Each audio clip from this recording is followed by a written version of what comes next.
আজকের প্রথম সূত্র হচ্ছে আহ, আহ, অজাদ্য অজাদ্য দন্তম।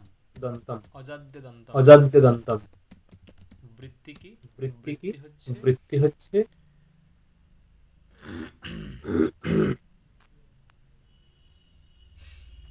ইদম দ্বন্দ্বে ইদম পূর্বম দ্বন্দ্বে স্যাৎ। পূর্বম স্যাৎ।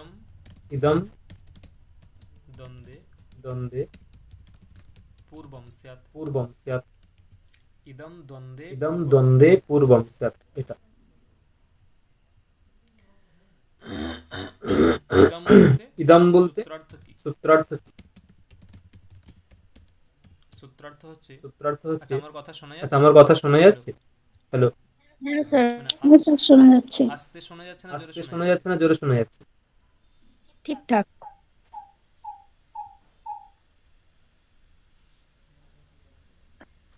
এখন এখন হ্যাঁ ঠিক আছে। মানে এখন ঠিকঠাক শোনা যাচ্ছে? স্যার ইকো হচ্ছে। ইকো হচ্ছে। হুম হুম হুম হুম। এখন ঠিকঠাক শোনা যাচ্ছে? হ্যাঁ স্যার। হুম। দেখো,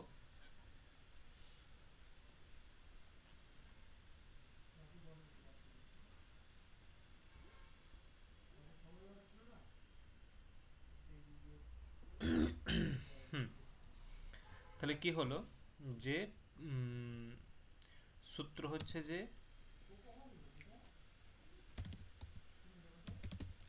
দ্বন্দ্ব সমাসে বা দ্বন্দ্ব সমাসে সমস্যমান পদ দুটির মধ্যে যে পদটি অজাদি হবে এবং অকারান্ত হবে সেই পদটির পূর্ব নিপাত হবে। দ্বন্দ্ব সমাসে যে পদটি অজাদি হবে এবং অকারান্ত হবে, মানে অজাদিও হতে হবে অকারান্তও হতে হবে, ঠিক আছে? মানে অন্তে অকার থাকতে হবে এবং প্রথমে অচ থাকতে হবে, ঠিক আছে? অন্তে অন্তে অকার থাকতে হবে এবং প্রথমে অচ থাকতে হবে, এই রকম যে শব্দ সেই শব্দের পূর্ব নিপাত হবে না। উদাহরণ দেখো কি বলছে। উদাহরণ দিচ্ছে যে ঈশশ্চ কৃষ্ণশ্চ। দেখো এখানে চার্থে দ্বন্দ্ব দিয়ে দ্বন্দ্ব সমাস হলো, সমাসের তৎপ্রাতিপদিকত্ব, ঠিক আছে? বা এখানে এটাকে ঈশসু কৃষ্ণসু এরকম করা হলো। এবারে সমাসত্বৎ এরকম লিখে এটাকে সমাসত্বেন প্রাতিপদিক ত্বৎ সুপো ধাতু দিয়ে লোপ দিয়ে ঈশ কৃষ্ণ। এখানে কার পূর্ব নিপাত হবে? এখানে পূর্ব নিপাতটা কার হবে? তখন বলছে যে এখানে পূর্ব নিপাত হবে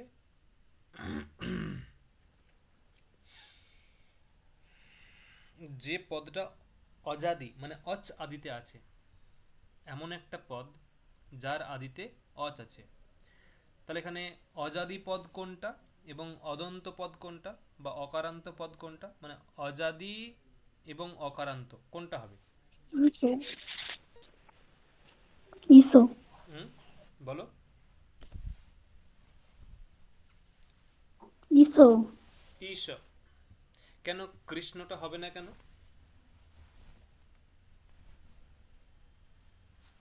কৃষ্ণটা হবে না কেন? হ্যালো, শোনা যাচ্ছে আমার কথা? স্যার ইসো তো অকারান্ত এবং এর পরেও অচ আছে। আমি বলছি মানে আদিতে স্বরবর্ণ আছে আর অন্তে আছে। তাহলে কৃষ্ণ কোথায় প্রবলেম? কৃষ্ণটার কোথায় প্রবলেম?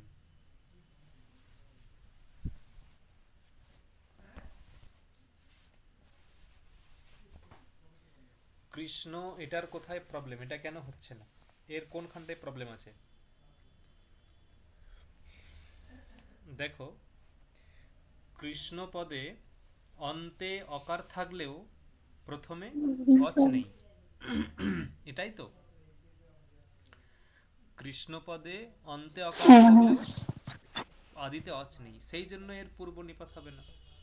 তাই এখানে কি হ্যাঁ স্যার। এখানে কি সূত্র লাগবে? অজাদ্য দন্তম, অজাদ্য দন্তম সূত্র দিয়ে পূর্ব নিপাত হয়ে, কিন্তু এখানে ঈশ কৃষ্ণ হলো, এবং তারপর এখানে যে একদেশ বিকৃতস্য অনন্যত্বাৎ এই নিয়ম অনুসারে প্রাতিপদিকত্ব অক্ষত আছে।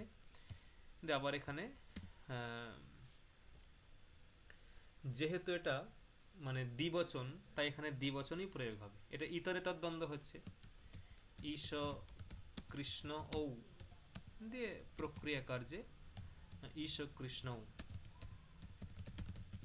এরকম সিদ্ধ হয়, ঈশ কৃষ্ণ। ঠিক আছে, এটা একটা গেল।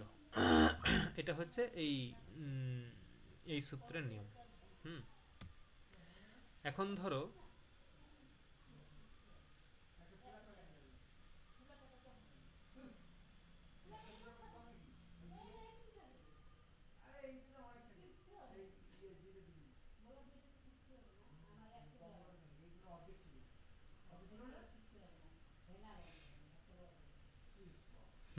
দেখো,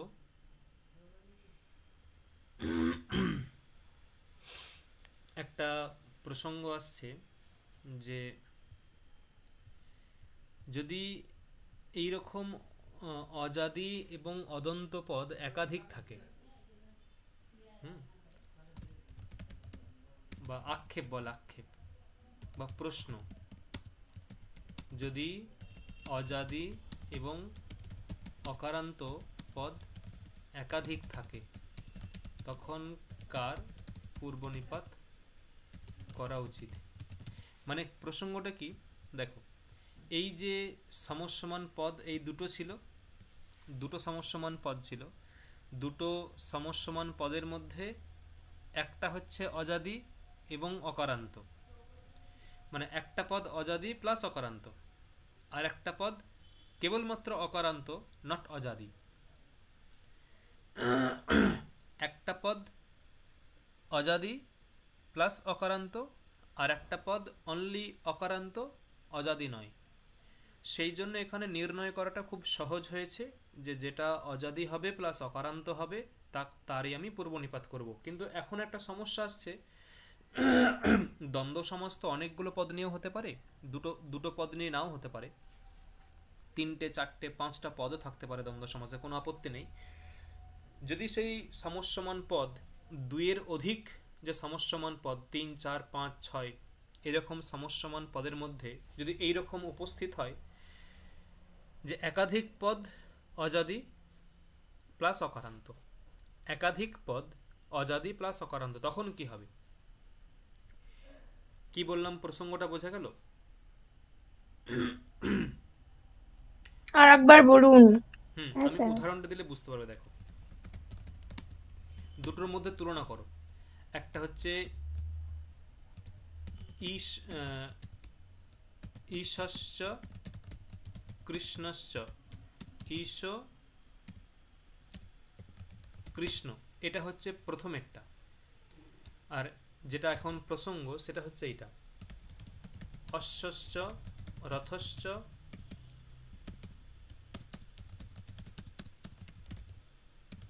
ইন্দ্রশ্চ।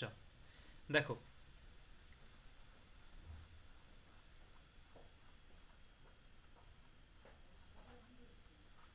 দেখো এইখানে দেখো, এখানে সমস্যমান পদ হচ্ছে 3টে, অশ্বশ্চ রথশ্চ ইন্দ্রশ্চ। এই স্থলে ঈশশ্চ কৃষ্ণশ্চ, এখানে যেমন ঈশ পদটা অজাদি, অজাদি মানে কি, মানে অচ আদিতে আছে। অজাদি মানে কি, অচ আদিতে আছে, মানে হচ্ছে ইকার এটা অচ আদিতে আছে তাই অজাদি, ইকার আদিতে আছে তাই অজাদি। আর অকারান্ত তালবস্যয়ের পরে অকার আছে, তাই অকারান্ত। তাহলে এটা অজাদি প্লাস অকারান্ত। কৃষ্ণ পদটাও অকারান্ত, কৃষ্ণ পদটা অকারান্ত, বাট অজাদি নয়, কারণ কৃষ্ণ পদের আদিতে কোনো অচ নেই, কৃষ্ণ পদের আদিতে কোনো অচ নেই, এটা হচ্ছে ব্যাপার। কৃষ্ণ পদের আদিতে কোনো অচ নেই। এখন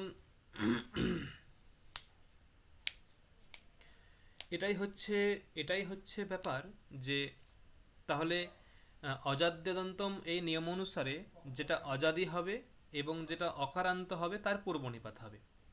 দেখো এখানে ঈশ এই পদটা অজাদি এবং অকারান্ত, এর পূর্বনিপাত হয়েছে।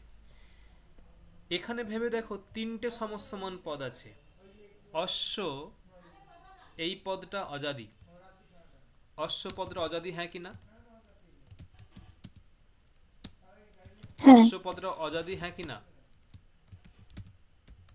হ্যাঁ অজাদি। হ্যাঁ হ্যাঁ আচ্ছা, অকারান্ত হ্যাঁ কি না? হ্যাঁ আচ্ছা, হ্যাঁ রথ পদটা অজাদি, হ্যাঁ কি না? রথ, হ্যাঁ অজাদি হ্যাঁ, নয় রথ পদটা অজাদি, হ্যাঁ কি না? কিন্তু রথ এই পদটা অজাদি, হ্যাঁ হ্যাঁ কি না? তো, হ্যাঁ রথ পদটা অজাদি। না স্যার, কারণ প্রথমে অচ নেই তো, রটা অজ কবে থেকে হলো? ইন্দ্রটা অজাদি হবে। হ্যাঁ, রথটা অজাদি নয় তো, এইটাই সেটাই তো তোমরা বলছি, বুঝতে অজাদি পারছো না। নয়। অজাদি মানে কি? অচ আদিতে আছে যার। হ্যাঁ স্যার বুঝেছি। অজাদি মানে কি? হ্যাঁ, অচ বা স্বরবর্ণ। অজাদি মানে অচ বা স্বরবর্ণ আদিতে আছে যার, ইজগল টু অজাদি। অচ বা স্বরবর্ণ আদিতে আছে যার, অজাদি। তাহলে এই রথপদটা অজাদি নয়। অকারান্ত ঠিক আছে, অজাদি নয়। অজাদি নয় কিন্তু অকারান্ত। আচ্ছা, ইন্দ্রপদটা অজাদি, হ্যাঁ কিনা? ইন্দ্রপদটা হ্যাঁ এটা অজাদি অজাদি, আবার অকারান্ত। অকারান্ত। তাহলে ভেবে দেখো এখানে সমস্যা হচ্ছে, এখানে রথপদটাকে নিয়ে কোনো সমস্যা নেই, সমস্যা হচ্ছে অশ্ব এবং ইন্দ্র। নিয়ম হচ্ছে যেটা অজাদি প্লাস অকারান্ত তার পূর্বনিপাত হবে, অজাদি প্লাস অকারান্ত তার পূর্বনিপাত হবে। এখানে আমরা দুটো অজাদি এবং দুটো কি অকারান্ত পাচ্ছি। অশ্ব এটাও অজাদি অকারান্ত, ইন্দ্র এটাও অজাদি অকারান্ত। তাহলে কার পূর্বনিপাত করব? নিয়ম কি বলছে দেখো। বোঝা গেল আমার প্রসঙ্গটা, মানে আক্ষেপটা বোঝা গেল? আক্ষেপটা বোঝা গেছে, হ্যাঁ কি না? এখন হ্যাঁ স্যার। বার্তিক হচ্ছে সমাধান বার্তিক।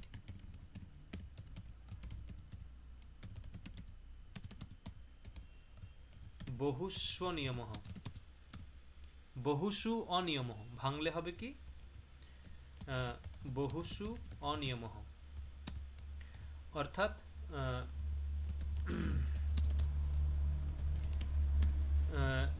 যেখানে দ্বন্দ্ব সমাসে সমস্যমান পদগুলির মধ্যে, যেখানে দ্বন্দ্ব সমাসে সমস্যমান পদগুলির মধ্যে একাধিক দুইয়ের একাধিক পদ অজাদি হবে, অজাদি এবং অকারান্ত হবে, সেখানে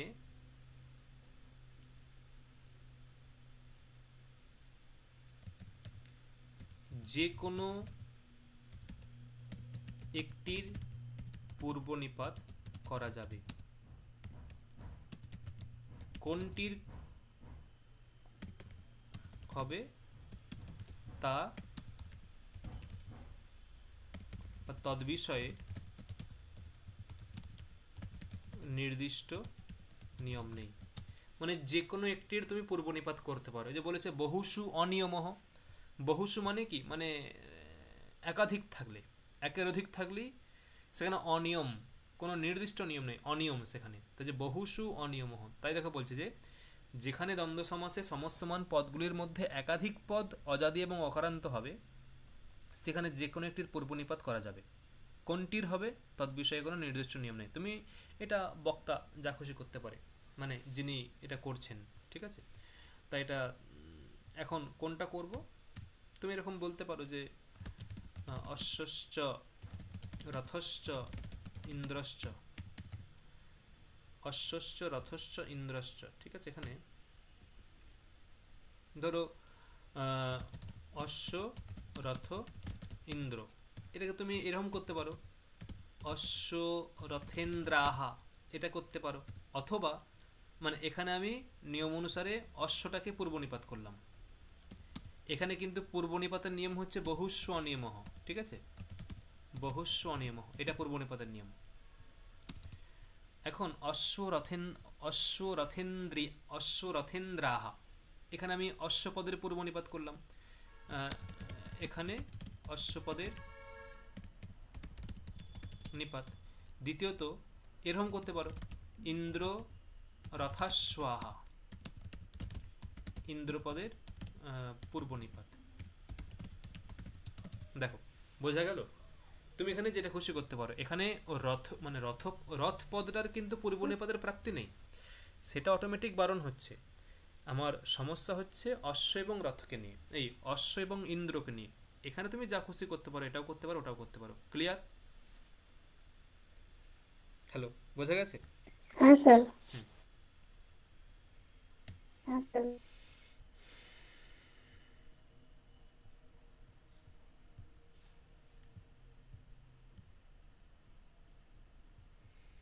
এই হচ্ছে ব্যাপার। এখন পরে একটা বার সূত্র আসছে অল্পাচতরম।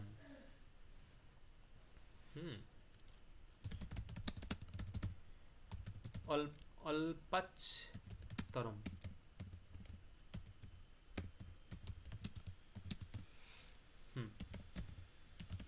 বৃত্তি কি অল্পাচতরম?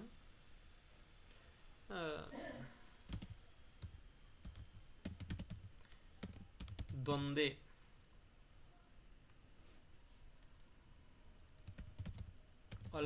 অল্পাচহ বা অল্পাচ পূর্বম স্যাৎ, মানে কি দ্বন্দ্ব সমাসে সমসমান পদগুলির মধ্যে অর্থ, দ্বন্দ্ব সমাসে সমসমান পদগুলির মধ্যে যেটিতে অল্প অচ থাকবে তার পূর্বনিপাত হবে। দ্বন্দ্ব সমাসে সমসমান পদগুলির মধ্যে যেটিতে অল্প অচ থাকবে, যেটিতে অল্প অচ থাকবে তার পূর্বনিপাত হবে। দ্বন্দ্ব সমাসে যে সমসমান পদ, সেই সমসমান পদগুলির মধ্যে যেখানে অল্প অচ থাকবে তার পূর্বনিপাত হবে, ঠিক আছে। অল্প অচ, যেমন ধরো উদাহরণ দিলেই বুঝতে পারবে। ধরো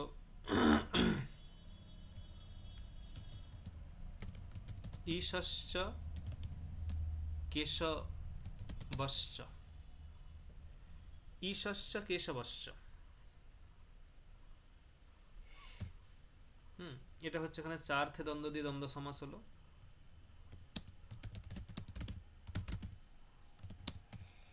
দিয়ে একবারে লোপটোপ করে দিলাম, ঠিক আছে।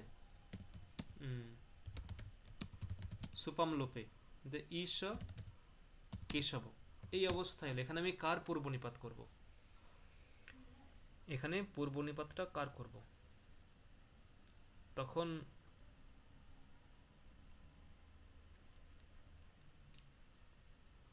একটা নিয়ম দিচ্ছে যে অল্পাচতরম,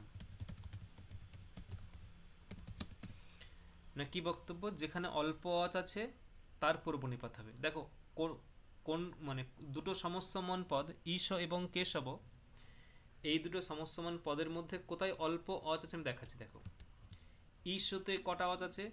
ই একটা, অ একটা, ক এ স অ ব অ। এখানে দেখো, এবার বলো তো, তোমরা বলো কোনটায় কটা অচ আছে? ঈশোতে কটা অচ আছে? ঈশোতে ঈশাতে দুটো দুটো আছে আর কেশবে তিনটে আছে। কেশবে তিনটে আছে। ঈশোতে দুটো আছে, কেশবে তিনটে আছে। তাহলে অল্প অচ কোনটায় আছে? ঈশো। অল্প অচ কোনটায় আছে? ঈশো। ঈশো। ঈশোতে অল্প অচ আছে, তাই তার পূর্ব নিপাত হবে। দিয়ে ঈশ কেশব। আবার একদেশ বিকৃতস্য অনন্যত্বাৎ, এই নিয়ম অনুসারে আবার এখানে ইয়ে হবে, ঈশ কেশব ও করে ঈশ কেশব, ঠিক আছে? ঈশ কেশব ও, ঈশ কেশব, এরকম হয়ে গেল। এই হচ্ছে প্রসঙ্গ, ঈশ কেশব। এটা গেল।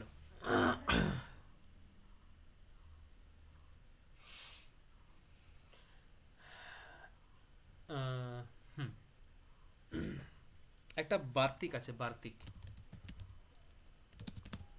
বলছে ঋতু নক্ষত্রাণম, ঋতু নক্ষত্রাণম সমানাক্ষরাণম, সমানাক্ষরাণম আনু পূর্বেণ। ঋতু নক্ষত্রাণম সমানাক্ষরাণম অনুপূর্বেণ। ঋতু নক্ষত্রাণম সমানাক্ষরাণম অনুপূর্বেণ। কি বক্তব্য?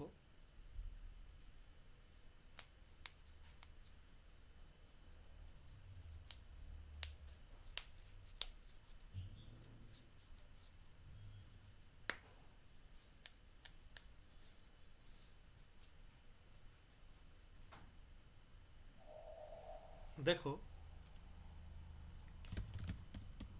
অর্থ হচ্ছে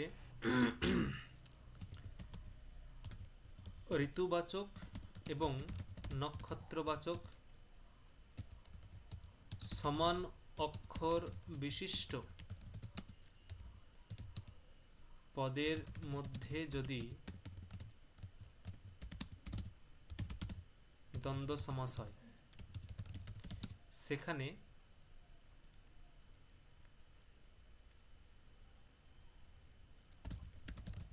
প্রসিদ্ধ যে ক্রম,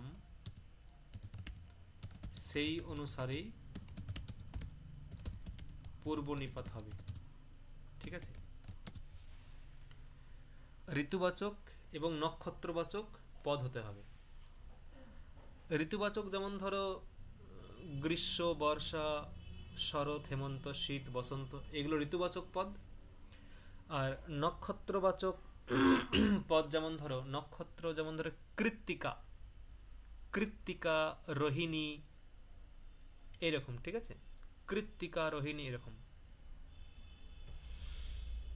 এইরকম যখন হবে, মানে নক্ষত্রবাচক হচ্ছে কৃত্তিকা, রোহিণী, ঋতুবাচক গ্রীষ্ম, বর্ষা, এগুলো সব নক্ষত্র ঋতুবাচক। এখন বক্তব্য, ওই দুটো পদকে সমান অক্ষর বিশিষ্ট হতে হবে, সেখানে সমান অক্ষর থাকতে হবে। মানে একটাই দুটো, একটাই তিনটে হলে তখন কিন্তু এই নিয়মটা খাটবে না, তখন অন্য কিছু নিয়ম খাটবে। ঠিক আছে? সমান অক্ষর বিশিষ্ট হতে হবে। সমান অক্ষর বিশিষ্ট হলেই এই নিয়মটা খাটবে।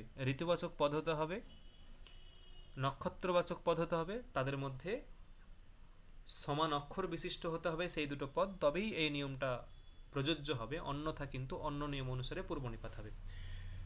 এখন প্রসিদ্ধ ক্রম বলতে, যেমন যেটা জগতে সবাই জানে যে ঋতুর যে ক্রম, গ্রীষ্ম, বর্ষা, শরৎ, হেমন্ত, শীত ও বসন্ত, এগুলো হচ্ছে ঋতুর ক্রম। নক্ষত্র কৃত্তিকা, রোহিণী, আরও কিছু আছে জানি না এগুলো। ঠিক আছে? এরকম ক্রম আছে, তাহলে ওই ক্রম অনুসারেই ওদের পূর্ব নিপাত হবে। ঠিক আছে?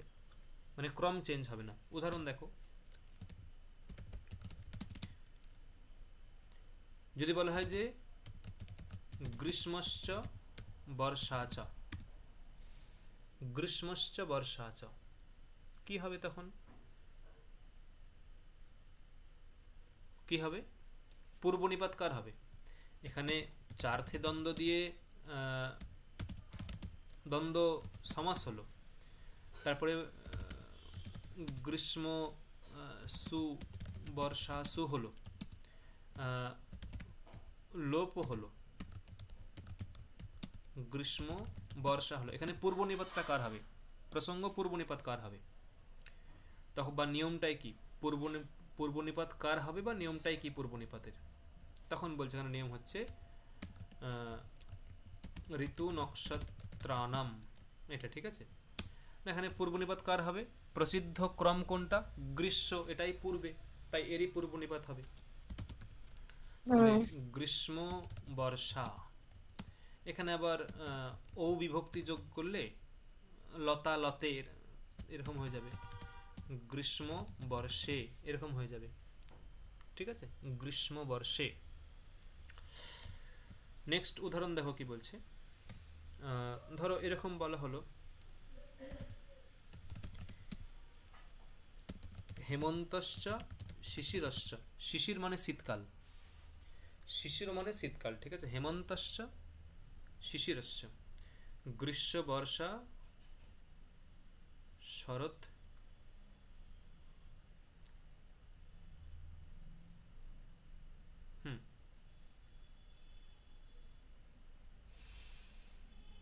দেখো এইরকম যদি হয় তখন কি হবে?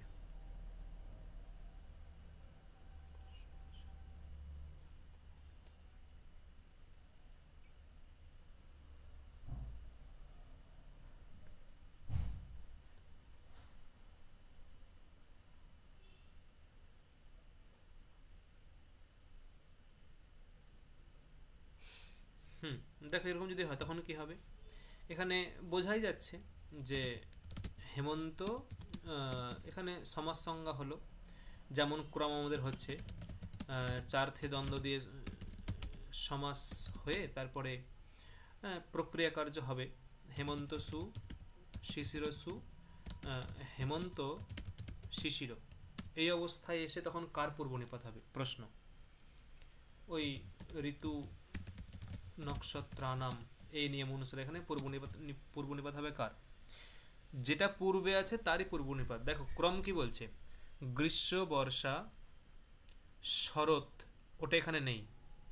হেমন্ত শীত মানে শিশির, দেখো হেমন্তর পরেই কিন্তু শীত আছে বা শিশির আছে, তাহলে এখানে ক্রমই আছে, ক্রম অনুসারেই আছে, তাহলে ওটাই হবে, এখানে ক্রম অনুসারেই হবে। তাহলে হেমন্ত শিশির পূর্ব নিপাত হয়ে গেল। তারপর ও হলো দিয়ে হেমন্ত শিশিরৌ। সাপোজ যদি বিগ্রহ বাক্যটা এরকম হয়, আমার ধরো বিগ্রহ বাক্যটা এরকম হয়ে গেল কদাচিৎ, শিশিরশ্চ হেমন্তশ্চ, তখন কি করবে? তখনও কিন্তু এই সূত্র প্রয়োগ করে তোমাকে ওই হেমন্ত শিশির এটাই করতে হবে। কি বললাম বোঝা গেল?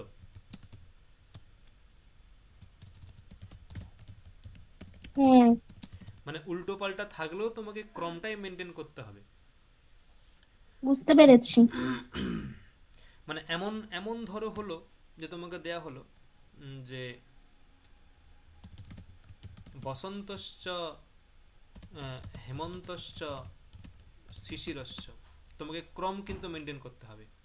এখানেও সেই চার্থে দ্বন্দ্ব করবে, তারপরে বসন্ত সু হেমন্ত সু শিশির সু করবে, বসন্ত হেমন্ত শিশির।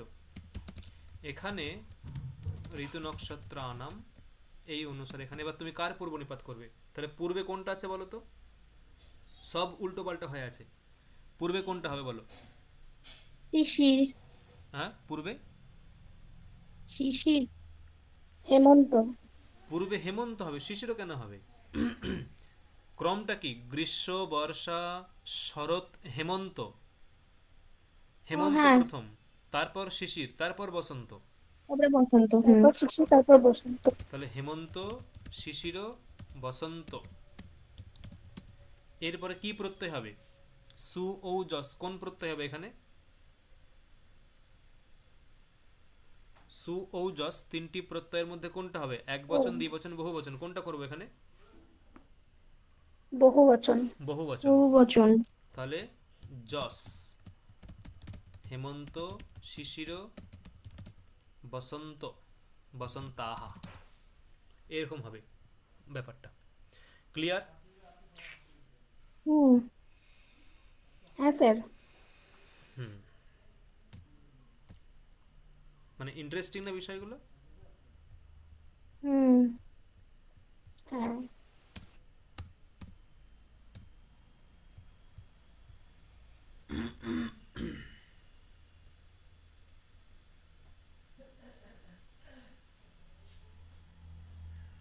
একটা নিয়ম আছে, লঘ্বক্ষরম পূর্বম।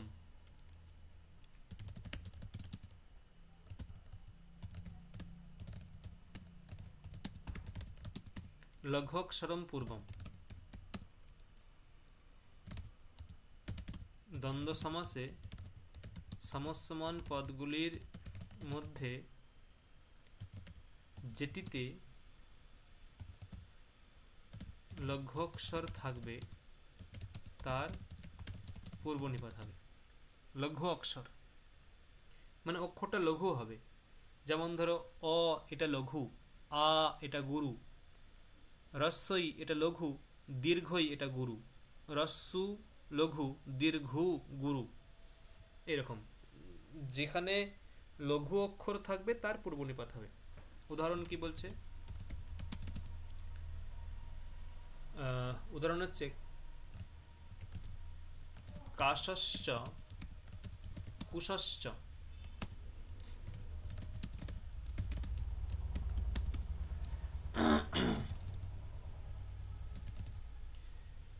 কাশসু কুশসু, এখানে লোপটোপ করে, হ্যাঁ, সুপাম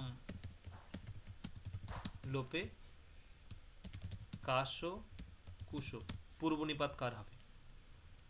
আসছে লঘ্বক্ষরম পূর্বম, লঘ্বক্ষরম পূর্বম।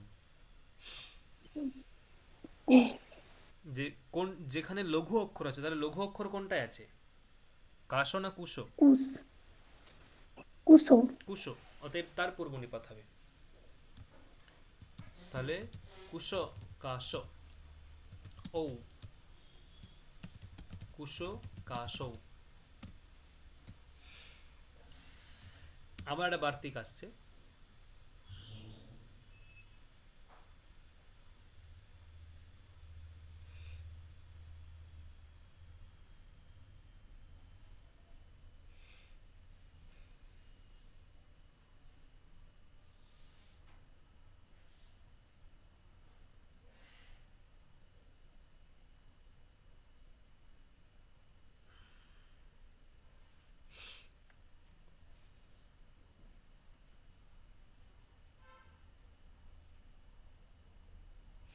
হুম,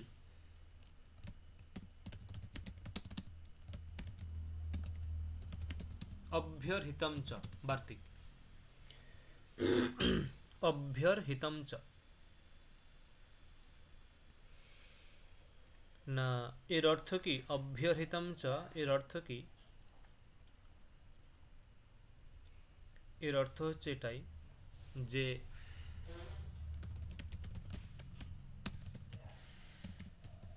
জগতে যার পূজ্যতা বেশি তার পূর্ব নিপাত হবে। জগতে যার পূজ্যতা বেশি মানে যাকে অধিকভাবে, যে অধিক পূজনীয় জগতে। সাপোজ ধরো যদি বলা হয় যে গণেশ আর শিব, ভগবান গণেশ এবং ভগবান শিব, কার পূজ্যতা বেশি হবে এখানে? গণেশের না শিবের? কার পূজ্যতা বেশি? শিবের। শিবের, একদম। যদি বলা হয় যে লক্ষ্মী না পার্বতী, কার পূজ্যতা বেশি? লক্ষ্মী। লক্ষ্মী।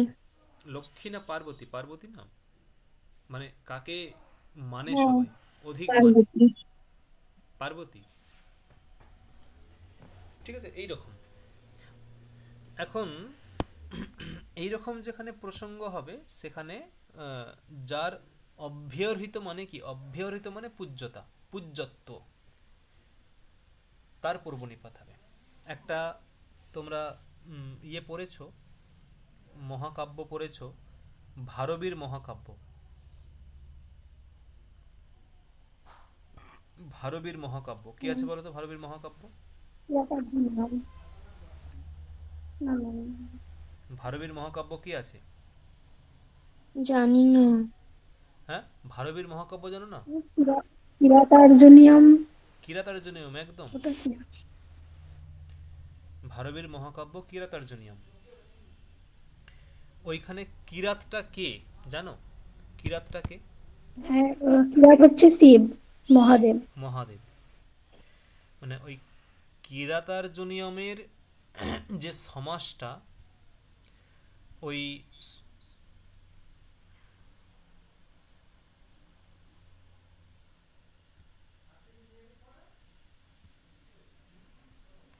ওই যখন সমাস করা হয় সেখানে একটা সমস্যা, মানে সমস্যা নয়, ওখানে বিগ্রহটা এরকম হয়।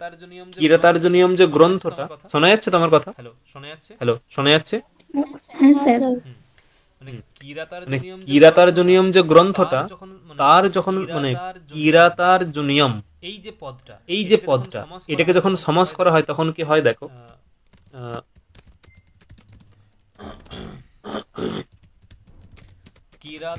কিরাতশ্চ অর্জুনশ্চ, এই অনুসারে এটা হচ্ছে বিগ্রহ বাক্য। তাহলে ভেবে বলো তো, যেখানে অভ্যর্হিতঞ্চ বার্তিকটা ধরো নেই, অভ্যর্হিতঞ্চ বার্তিকটা নেই, তাহলে এখানে কোন সূত্র দিয়ে পূর্বনিপাত হবে, মানে কোন পদের পূর্বনিপাত প্রাপ্ত হচ্ছে? আমাদের কিন্তু পড়া হয়ে গেছে। ধরো অভ্যর্হিতঞ্চ এই বার্তিকটা নেই, কোন পদের পূর্বনিপাত হবে কোন সূত্র দিয়ে? আজকেই পড়িয়েছি সূত্রটা। অর্জুন, অর্জুন পদের হবে। কেন হবে? কোন সূত্র দিয়ে হবে?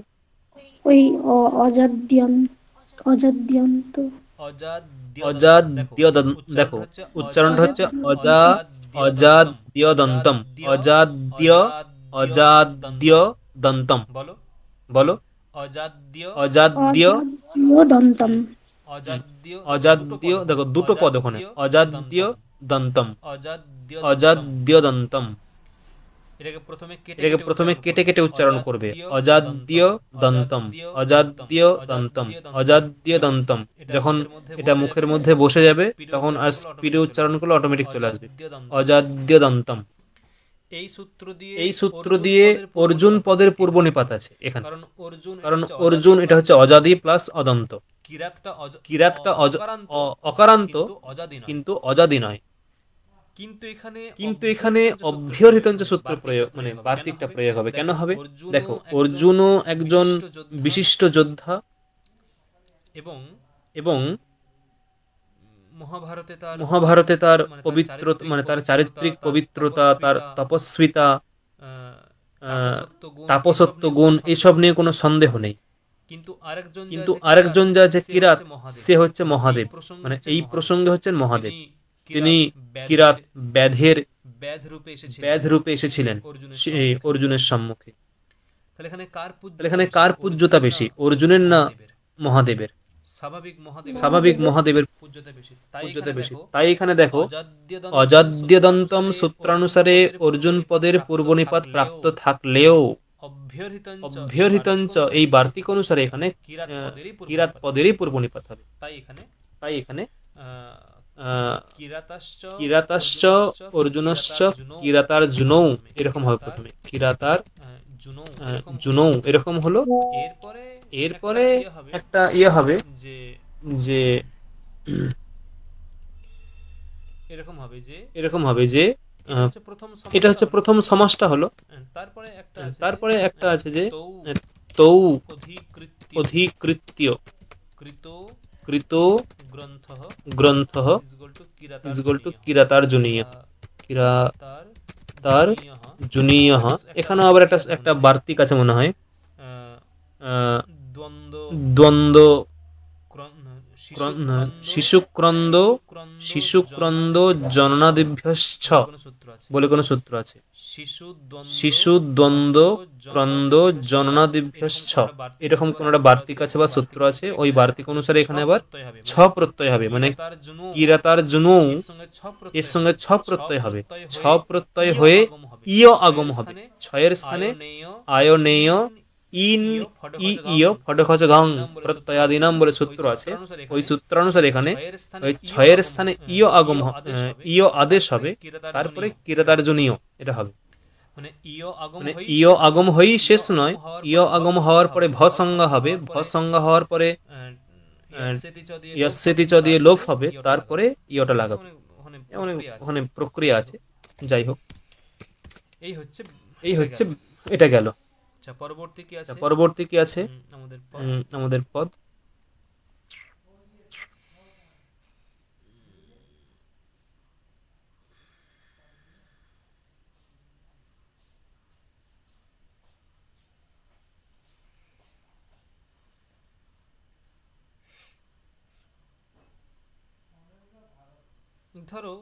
ধরো এইরকম কোন প্রসঙ্গ এলো, একটা বার্তিক আছে,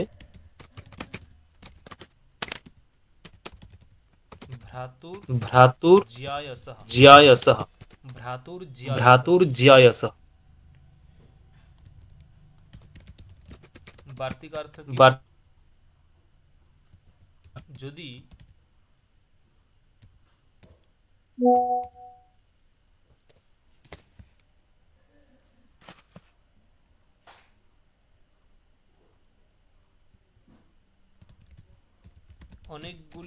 অনেকগুলি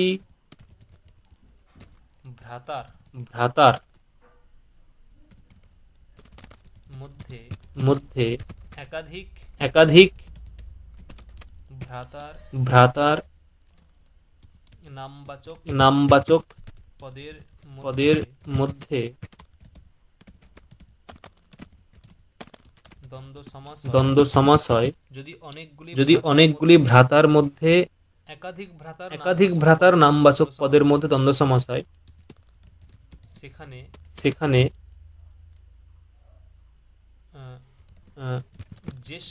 জ্যেষ্ঠানুক্রমে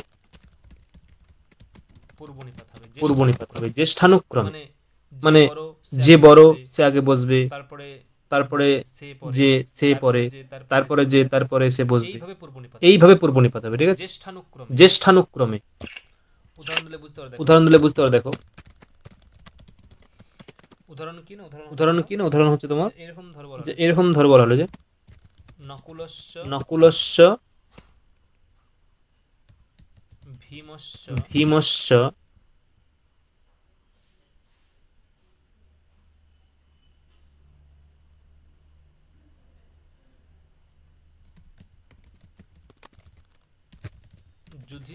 যুধিষ্ঠিরশ্চ।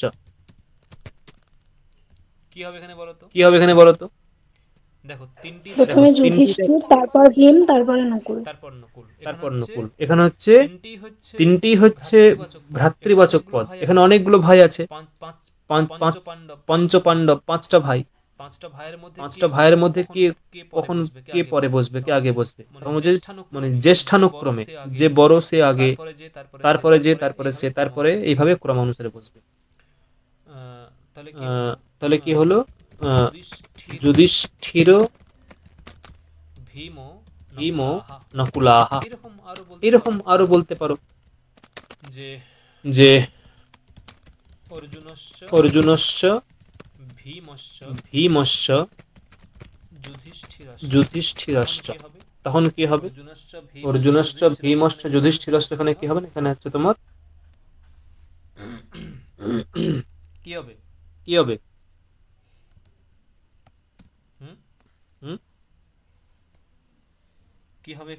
হবে? এখানে বলো?